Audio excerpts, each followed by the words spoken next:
তুই আমাকে কথা দে, তুই ওকে বিয়ে করবি। বাবা উনি আমার ভাইয়ের ওয়াইফ, এটা ইম্পসিবল। সরি বাবা। যদি রাজি না হোস, আমি জয়কে নিয়ে এই বাড়ি থেকে চলে যাবো।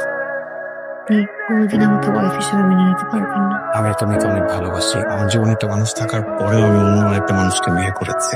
আমার যে এখন কি করা উচিত এটাই বুঝতে পারছি না।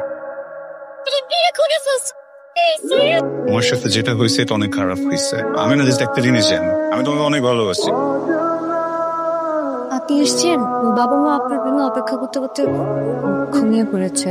আপনাকে অনেকবার ফোন করেছিল, কিন্তু আপনাকে ফোনে পাওয়া যাচ্ছিল না।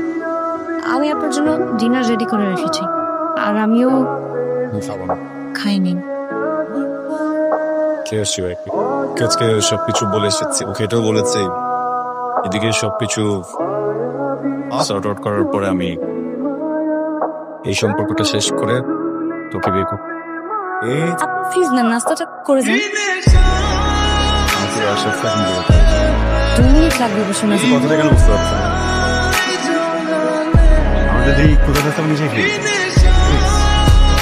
আপনার ভাই আমাকে সবসময় বলতেন আপনি চা পড়াটা খুব পছন্দ।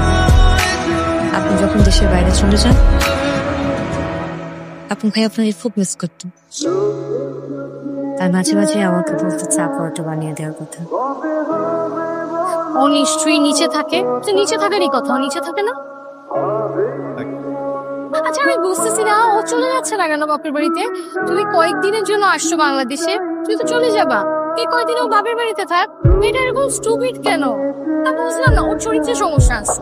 না হলে ও ওর হাজবেন্ড মারা যাওয়ার পর হাজবেন্ডের ভাইকে বিয়ে করতে পারে না। প্লিজ এভাবে কথা বলো না। আমি মাঝে মাঝে বিয়েটা করি। সিচুয়েশনটা বোঝো।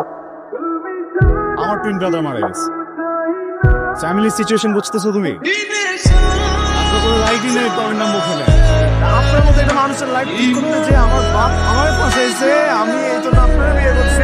আমি সব কিছুর পাশে আরেকটা জায়গায় চলে গেছে। তো ফাঁকটা যায় বাবা, জাস্ট বিকজ অফ ইউ। এই মুখে জীবন বাবার নাম দেবেন না, বুঝতে পারছেন? হ্যাঁ